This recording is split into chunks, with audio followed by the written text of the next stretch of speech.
O Sistema Único de Assistência Social foi criado há 10 anos. O SUAS é o modelo de gestão utilizado no Brasil para colocar em prática as ações de assistência social.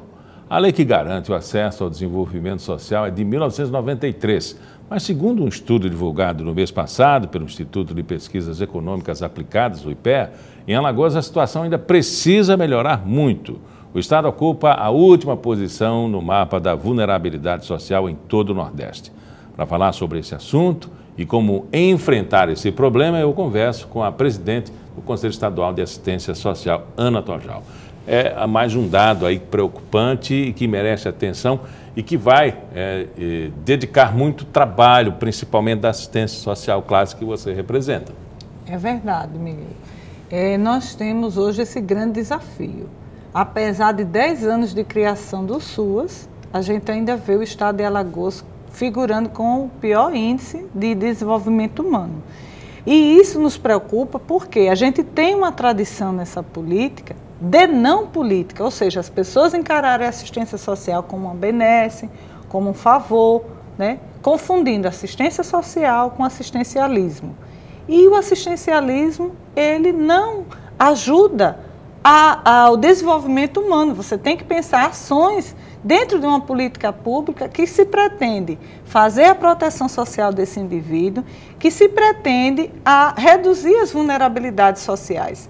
E esse é um grande desafio que a gente vem discutindo nesses últimos 10 anos, mas ainda temos um longo caminho pela frente. Houve avanços, é claro, mas a gente ainda tem muito o que fazer, principalmente no estado de Alagoas. Os profissionais reconhecem o caráter de suas funções na área social, assim como a crítica que se faz ao radialista, ao jornalista, que de repente ele se apropria da função para proteger governos, enfim, e não fazer o seu papel transparente de informar?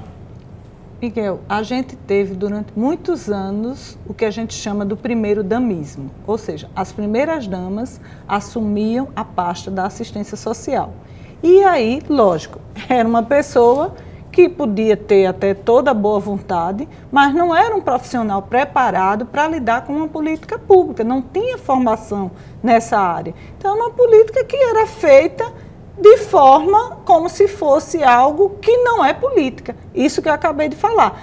Hoje a gente tem a NOB-RH, né, que é a Norma Operacional Básica de Recursos Humanos do SUAS, que desde 2005, essa NOB-RH ela vem dizendo quem são os profissionais de referência da assistência.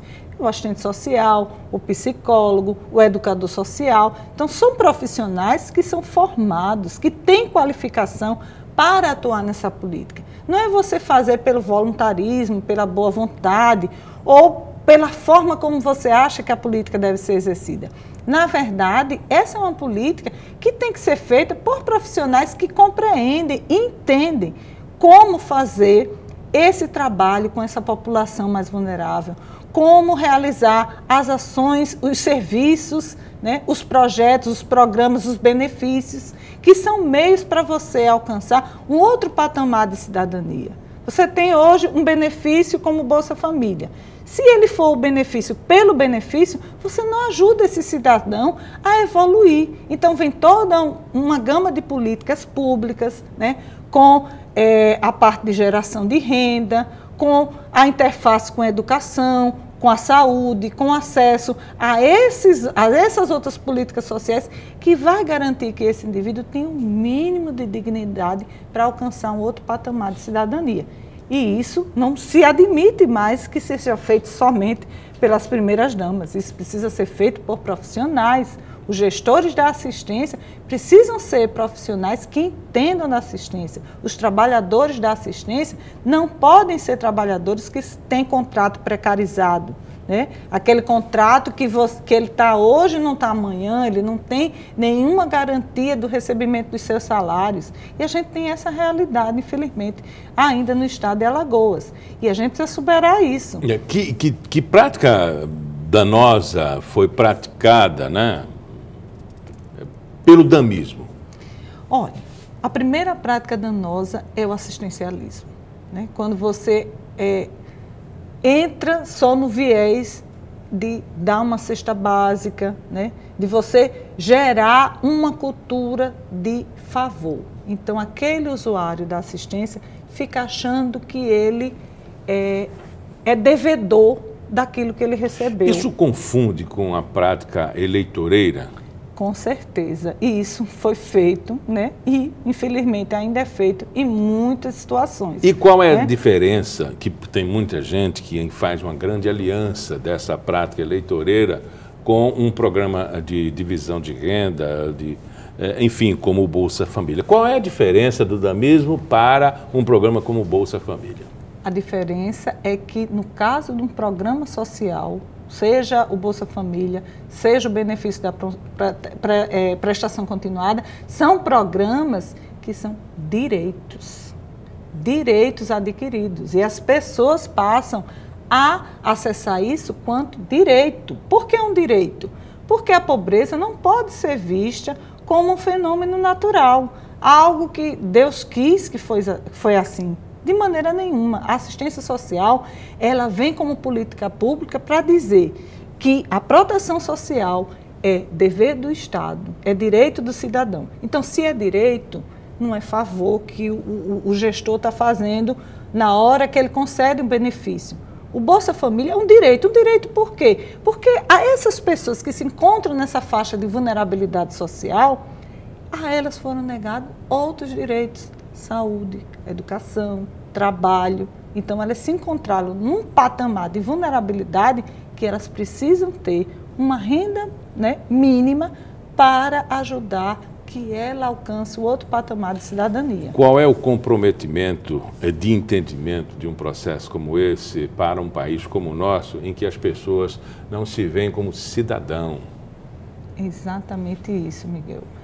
O olhar desse usuário, né, é que vai fazer a diferença. A gente sempre fala na questão do empoderamento do usuário da assistência. Ou seja, essa pessoa se reconhecer como sujeito de direito, se reconhecer como um cidadão. Então, se ele é um sujeito de direito, ele é um cidadão, ele não vai acessar um favor, ele vai acessar algo que lhe é devido.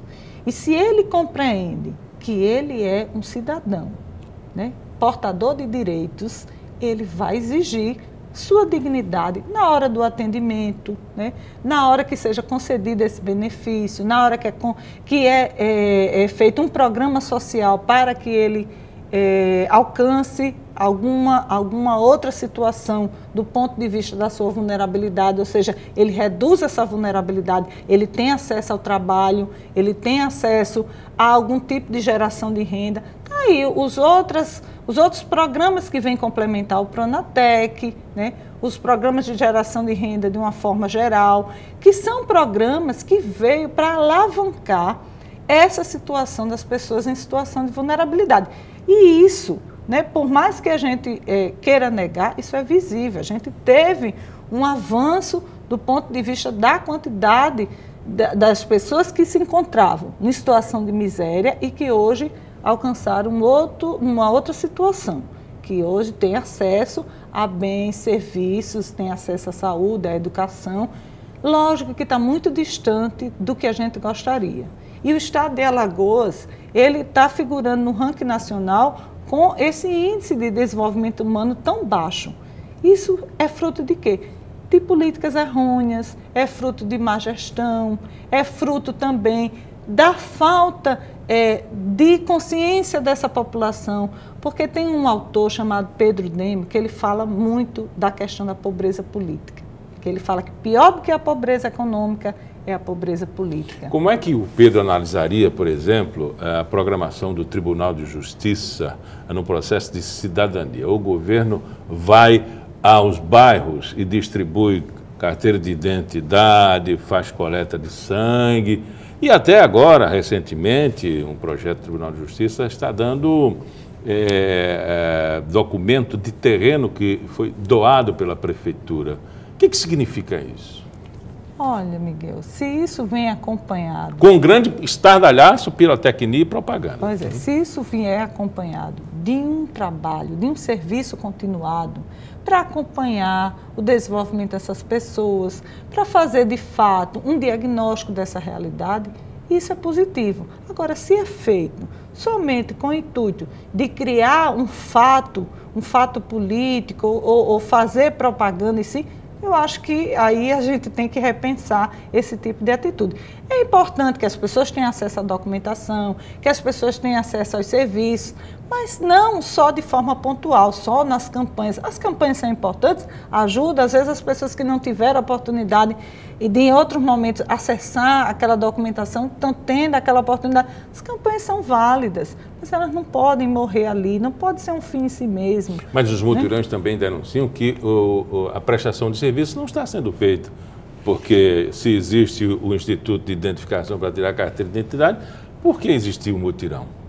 Pois é, se você tivesse um serviço continuado que funcionasse, e aí a gente tem 2 serviços dentro das 2 unidades de proteção que são privilegiadas, que são os CRAs e os CREAs, que são os Centros de Referência da Assistência Social e os Centros de Referência Especializados da Assistência Social.